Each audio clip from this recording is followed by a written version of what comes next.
اب سوال یہ بھی پیدا ہوتا ہے، ترکی کے اندر زلزلہ آیا، اگر وہاں ناچنے گانے والے لوگ، وہاں شراب پینے والے لوگ، وہاں زنا کرنے والے لوگ تھے، تو وہاں تہجد پڑھنے والے لوگ بھی ہوتے، رات رات بھر اللہ کی عبادت کرنے والے لوگ بھی ہوتے، اچھی اور متقی اور پرہیزگار لوگ بھی ہوتے، لیکن جب زلزلہ آیا تو سب کے اوپر آیا۔ ایسا کیوں ہوا؟ تو یہ بھی سن لو میرے بھائی، جب زلزلہ آتا ہے تو نیک لوگوں کے لیے وہ بطور آزمائش کے آتا ہے، اچھے لوگوں کے لیے وہ بطور آزمائش کے آتا ہے، ان کو آزمانے کے لیے آتا ہے۔ اللہ نے فرمایا لَنَبْلُوَنَّكُمْ وَلَنَبْلُوَنَّكُمْ بِشَيْءٍ مِّنَ الْخَوْفِ وَالْجُوعِ وَنَقْصٍ مِّنَ الْأَمْوَالِ وَالْأَنفُسِ وَالثَّمَرَاتِ وَبَشِّرِ الصَّابِرِينَ۔ ہم تمہیں آزمائیں گے جان کی کمی کے ذریعے، مال کی کمی کے ذریعے، پھلوں کی کمی کے ذریعے، کبھی بھوک کے ذریعے، کبھی پیاس کے ذریعے، ہم مختلف طریقوں سے تمہیں آزمائیں گے۔ وَبَشِّرِ الصَّابِرِينَ، اور صبر کرنے والوں کو بشارت سنا دیجئے۔ الَّذِينَ إِذَا أَصَابَتْهُمْ مُصِيبَةٌ قَالُوا إِنَّا لِلَّهِ وَإِنَّا إِلَيْهِ رَاجِعُونَ۔ صبر کرنے والوں کی پہچان کیا ہے؟ جب ان کے اوپر کوئی مصیبت آتی ہے، ان کی زبان سے بس ایک ہی جملہ نکلتا ہے، اِنَّا لِلَّهِ وَإِنَّا إِلَيْهِ رَاجِعُونَ۔ ہم اللہ تعالیٰ کی پراپرٹی ہے، اللہ نے ہم کو پیدا کیا ہے، ہم اللہ کے اختیار میں ہیں، اور ہم مر کر کے اللہ ہی کے پاس جانے والے ہیں۔ ان کے اوپر جتنی بڑی بھی مصیبت آئے وہ یہی کہتے ہیں اِنَّا لِلَّهِ وَإِنَّا إِلَيْهِ رَاجِعُونَ، اور وہ صبر کرتے ہیں۔ میرے پیارے ساتھیوں، اگر زلزلے کی شکل میں تباہی اور مصیبت آئی ہے، اللہ کے نیک بندوں کے لیے بطور آزمائش آئی ہے۔ اور مومن کے اوپر جب بھی کوئی مصیبت آتی ہے تو وہ مصیبت جب وہ صبر کرتا ہے، وہ مصیبت بھی اس کے حق میں بہتر بن جاتی ہے۔ اللہ کے پیارے نبی فرماتے ہیں، صحیح مسلم کی روایت ہے، عجباً لامر المومن ان امرہ کلہ خیر۔ مومن کا معاملہ بھی بڑا عجیب ہے، مومن ہر حال میں بہتری اور اچھائی میں رہتا ہے۔ اگر مومن کے اوپر اچھی چیز آتی ہے، خوشحالی آتی ہے، تو مومن اللہ کا شکر ادا کرتا ہے اور وہ خوشحالی اس کی حق میں بہتر ہو جاتی ہے۔ اور اگر مومن کے اوپر کوئی تکلیف آتی ہے، کوئی پریشانی آتی ہے، کوئی مصیبت آتی ہے، اور مومن صبر سے کام لیتا ہے، تو وہ مصیبت بھی اس کے حق میں اچھی ثابت ہوتی ہے۔ ایک حدیث میں تو اللہ کے پیارے نبی نے یہاں تک فرمایا، ما یصیب المسلم من نصب ولا وصب ولا هم ولا حزن حتى الشوكة يشاقها الا كفر الله بها خطاياه۔ اللہ کے پیارے نبی فرماتے ہیں کہ مسلمان کے اوپر جو بھی تکلیف آتی ہے، جو بھی اس کو چوٹ لگتی ہے، جو بھی اس کو ٹینشن ہوتی ہے، جو بھی مسلمان اور مومن کو تکلیف ہوتی ہے، یہاں تک کہ اس کے پیر میں کانٹا بھی چبھتا ہے، اس کے ذریعے اللہ تعالیٰ اس کے گناہوں کو مٹا دیتا ہے۔ وہ تکلیف اور وہ مصیبت اس کے گناہوں کا کفارہ بن جاتی ہے۔ تو اچھے لوگوں کے لیے یہ مصیبت، یہ زلزلے آزمائش ہوتے ہیں، اور برے لوگوں کے لیے، فاسق و فاجر لوگوں کے لیے، اپنے آنکھوں کا، اپنے ہاتھوں کا، اپنے جسم کا، اپنی جوانی کا غلط استعمال کرنے والوں کے لیے زلزلے عذاب بن کر کے آتے ہیں۔ اللہ نے فرمایا وَمَا أَصَابَكُم مِّن مُّصِيبَةٍ فَبِمَا كَسَبَتْ أَيْدِيكُمْ وَيَعْفُو عَن كَثِيرٍ۔ میرے بندو، تمہارے اوپر جو بھی مصیبتیں آتی ہیں وہ تمہارے اپنے کرتوت کا نتیجہ ہوتی ہیں۔ ظَهَرَ الْفَسَادُ فِي الْبَرِّ وَالْبَحْرِ بِمَا كَسَبَتْ أَيْدِي النَّاسِ۔ او لوگوں، تمہیں زمین کے اندر اور سمندر کے اندر جہاں بھی کوئی تباہی نظر آئے، سمجھ جاؤ کہ وہ لوگوں کے کرتوت کا نتیجہ ہے، وہ لوگوں کے گناہ کا نتیجہ ہے۔ آج آپ دیکھ لیجیے، انسان کے آگے سجدہ کرتا ہے۔ ابھی ہمارے پرائم منسٹر صاحب نے ممبئی میں ایک بہت بڑے مدرسے کا ادگھاٹن کیا ہے۔ میں نے دیکھا کہ اس مدرسے کا، جس مدرسے کا انہوں نے ادگھاٹن کیا، وہ جس فرقے کا مدرسہ ہے، اس فرقے کا جو سب سے بڑا عالم ہے، جس کو وہ سیدنا بولتے ہیں، اس سیدنا کے آگے ان کی ساری جو پبلک ہے وہ سجدہ کر رہی ہے۔ کیا یہ شرک نہیں ہے؟ کیا یہ اللہ کے حق کے ساتھ کھلواڑ نہیں ہے؟ میرے بھائیوں، انسان زنا کرے، انسان چوری کرے، انسان شراب پیے، یہ سارے گناہ ایک طرف ہے، اور انسان شرک کرے، انسان اللہ کا حق کسی اور کو دے، یہ ایک طرف ہے۔ یہ دنیا کا سب سے بڑا گناہ ہے، اور آج اللہ کے بندوں کی کتنی بڑی تعداد ہے جو آج شرک کرتے ہیں۔ تو یہ زلزلے عذاب بن کر کے آ رہے ہیں، اور اسی لیے اللہ نے قرآن میں ہمیں بار بار ڈرایا ہے کہ زلزلے کبھی عذاب بن کر کے بھی تمہارے اوپر آئیں گے۔ قُلْ هُوَ الْقَادِرُ عَلَىٰ أَن يَبْعَثَ عَلَيْكُمْ عَذَابًا مِّن فَوْقِكُمْ أَوْ مِن تَحْتِ أَرْجُلِكُمْ أَوْ يَلْبِسَكُمْ شِيَعًا۔ اللہ نے فرمایا تم پر تین طریقے سے اللہ کا عذاب آ سکتا ہے۔ آسمان سے آ سکتا ہے بارش کی شکل میں، پتھروں کی بارش ہوئی تھی قوم لوط کے اوپر، لوط علیہ السلام کی قوم کے اوپر پتھروں کی بارش ہوئی تھی اور پوری قوم کو اللہ نے الٹ پلٹ دیا تھا۔ آسمان سے تم پر اللہ کا عذاب آ سکتا ہے، او من تحت ارجلکم، یا تمہارے پیر کے نیچے زلزلے کے ذریعے بھی اللہ کا عذاب آ سکتا ہے، او یلبسکم شیعا، یا اللہ تعالیٰ تم کو آپس میں لڑا دے گا، تم کو فرقوں میں بانٹ دے گا، تم کو الگ الگ ٹکڑیوں میں بانٹ دے گا، تم ایک دوسرے کو مارنے کاٹنے لگو گے۔ اس طریقے سے اللہ کا عذاب تم پر آئے گا۔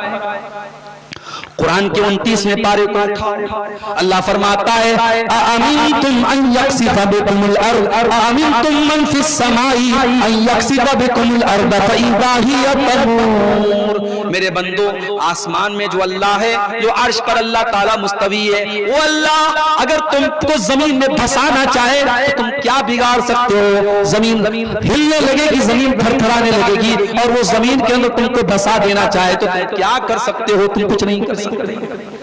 تو زلزلے اللہ کا عذاب بن کر کے بھی آتے ہیں میرے پیارے ساتھی۔ اب ایک سوال یہ پیدا ہوتا ہے کہ جب یہ زلزلے آئیں تو ہماری اور آپ کی ذمہ داری کیا ہے؟ تو یاد رکھیے ہماری سب سے پہلی ذمہ داری یہ ہے کہ جب یہ زلزلے آئیں تو ہم اللہ کی بارگاہ میں رجوع کریں، ہم اللہ کی بارگاہ میں گڑ گڑائیں اور اللہ سے توبہ کریں۔ ابھی ہم نے کورونا کی شکل میں اتنی بڑی پریشانی دیکھی، اس کے بعد یہ زلزلے آ رہے ہیں اور قدم قدم پر اس طریقے کی مصیبتیں ہمارے سامنے آ رہی ہیں۔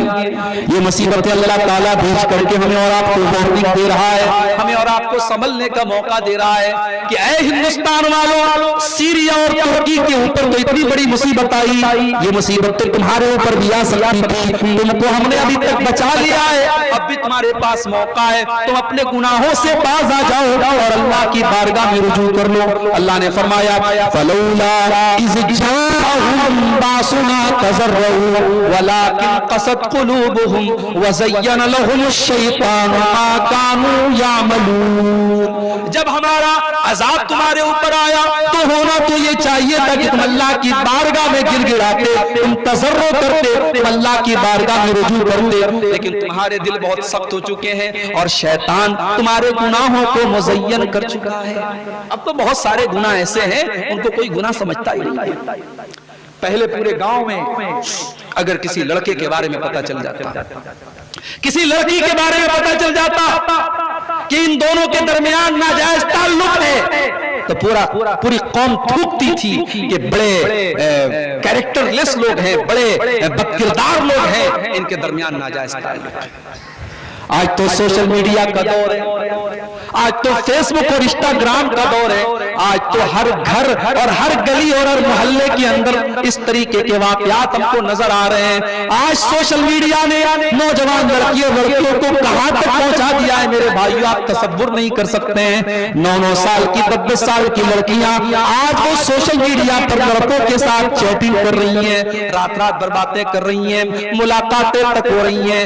آج وہ بچے جو بھی ڈھنگ سے بالغ نہیں ہوئے ہیں، وہ اپنی عمر کے پہلے ان کو بالغ بنایا جا چکا ہے، وہ ذہنی طور پر وہ بالغ ہو چکے ہیں۔ آج زناکاری اور بدکاری کی اڈے ہر گلی اور نگر نظر آ رہے ہیں۔ اب ان حالات میں اگر یہ زلزلے آ رہے ہیں اور یہ کورونا آ رہا ہے اور یہ بیماریاں آ رہی ہیں اور یہ مصیبتیں آ رہی ہیں تو یہ کوئی حیرت کی بات نہیں ہے، ان کی پیشن گوئی تو اللہ کے پیارے نبی پہلے ہی فرما چکے ہیں۔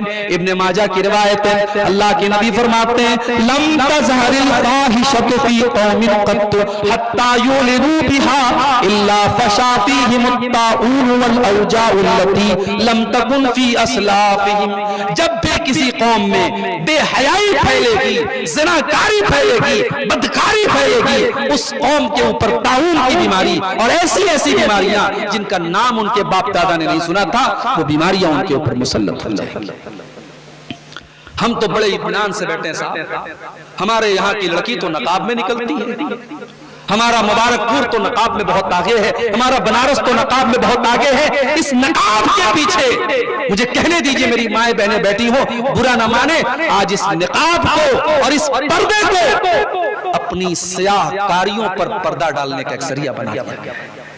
ویڈیوز آتے ہیں، نقاب والی مسلمان لڑکی غیر مسلم کے ساتھ بائک پر ٹہل رہی ہے، گلی میں اس سے باتیں کر رہی ہے، ہوٹلوں میں اس سے بغلگیر ہو رہی ہے. اس طریقے کی تصویریں اور ویڈیو مئو کی، مبارک پور کی، بنارس کی اور ہندوستان کے مختلف شہروں کی ہمارے سامنے آ رہی ہیں.